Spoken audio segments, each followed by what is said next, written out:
আসসালামু আলাইকুম রহমতুল্লাহি তাআলা ওয়া বারাকাতুহু। আমার প্রিয় দর্শক ও শ্রোতা, গাউসিয়া কমিটি বাংলাদেশ বাঞ্ছারামপুর উপজেলা শাখার কাউন্সিল অধিবেশন 2024 ফানাফি শেখ আলহাজ মোহাম্মদ আবু বকর সিদ্দিক রহমতুল্লাহ আলাইহির দরবার সৈয়দিয়া সিদ্দিকে সুন্নি হাফিজিয়া মাদ্রাসা দরিবলানাগরে অনুষ্ঠিত। উক্ত অনুষ্ঠানে সভাপতিত্ব করেন জনাব মোহাম্মদ আব্দুল আহাদ সাহেব, আহ্বায়ক গাউসিয়া কমিটি বাংলাদেশ বাঞ্ছারামপুর উপজেলা শাখা। কাউন্সিলের প্রথম অধিবেশনে কোরআন তেলাওয়াত করেন হাফেজ মোহাম্মদ কামরুল হাসান। নাতে রাসূল সাল্লাল্লাহু আলাইহি ওয়াসাল্লাম পাঠ করেন মোহাম্মদ শিহাব।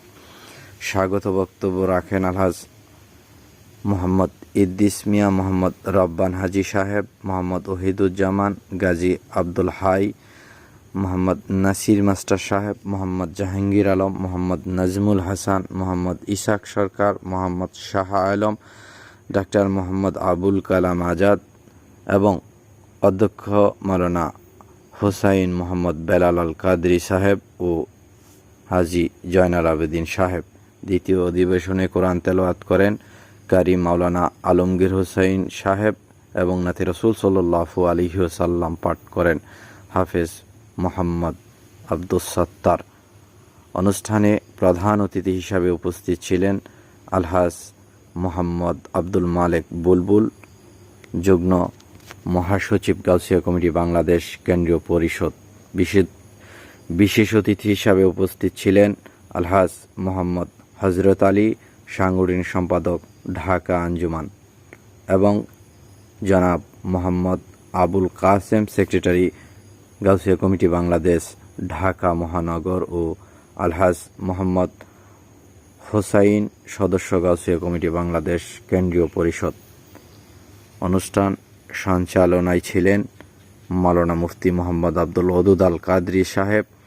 সর্বশেষ মিলাদ ও কিয়াম মোনাজাতের মধ্য দিয়ে সমাপ্ত হয়। আসসালামু আলাইকুম রহমতুল্লাহি তাআলা ওয়া বারাকাতুহু। আমাকফিরা। فأقيموا الصلاة وآتوا الزكاة واعتصموا بالله هو مولاكم فنعم المولى ونعم النصير.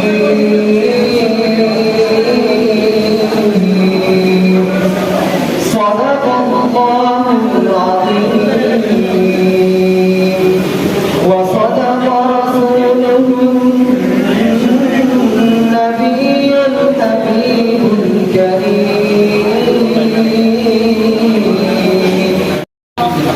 رسول الله وسلم عليك يا حبيب الله. দেখে নাও রাসূলুল্লাহ রওজা পাকের কিনারে, দেখে নাও রাসূলুল্লাহ রওজা পাকের কিনারে। বিভিন্ন ধরনের ফ্যাক্টর তৈরি হয়েছে।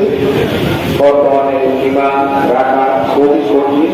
মহিউদ্দিন দিনকে পুনর্জীবিত করা আর তার সিলসিলায় আওলাদে রাসূল শ্রীকোটের জমিনে যারা পাকিস্তানে আছেন তাদের অনুকরণ অনুসরণের মাধ্যমে আমাদের এই বাংলাদেশে গাউসিয়া কমিটির প্রতিষ্ঠিত। গাউসিয়া কমিটির মূল উদ্দেশ্য সত্য ও ন্যায়কে পরিচয় করিয়ে দেওয়া। আমরা যে গাউসিয়া কমিটি হয়েছি এটা কোনো আমাদের নিজস্ব বানালো না। আমরা এখানে যারা আসছেন সকলেই জানেন আমরা সকলেই গাউসিয়া কমিটি গাউস পাকের মুরিদ, ঠিক কি না এটা বলেন? গাউসিয়া কমিটি বাংলাদেশ বাঞ্ছারামপুর উপজেলা শাখার দ্বিবার্ষিক অধিবেশন কাউন্সিলে সম্মানিত অতিথিবৃন্দ, আমাদের মাঝে উপস্থিত আছেন গাউসিয়া কমিটি বাংলাদেশ বাঞ্ছারামপুর উপজেলা শাখার সংগ্রামী সভাপতি। এই দরবারটি দীর্ঘদিন যাবৎ যিনি পরিচালনা করে আসছেন ফানাফি শেখ আলহাজ আবু বকর সিদ্দিক রহমতুল্লাহ আলাইহ, সুযোগ্য সাহেবজাদা আমাদের শ্রদ্ধেয় বড় ভাই ভাই মোহাম্মদ আহাদ ভাই, অথচ আত্মীয় করেন ওয়াহাবি, খারিজি, লাভিজি বিভিন্ন সাথে। তাদের হুজুর আমাদের নবীজি বলেছে তাদের মরে গেলে তাদের জানাজা দেওয়া, তাদেরকে দেখতে দেওয়া সম্পূর্ণ নিষেধ। আমার ছেলে আছে, মেয়ে আছে, আমি বলবো আমার পীর ভাই আছে, ভাই আমার একটা মেয়ে আছে, আপনারা যদি ভালো ছেলে পান আমাদের তরিকার তাইলে একটু বলবেন। যদি ভালো ছেলে পান, বিশেষত আমাদের তরিকাটা আকিদা ভালো থাকতে হবে। আমি এই বলে আপনাদের কাছে বিদায় নিলাম। আসসালামু আলাইকুম রহমতুল্লাহ বারাকাতুহু।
إلا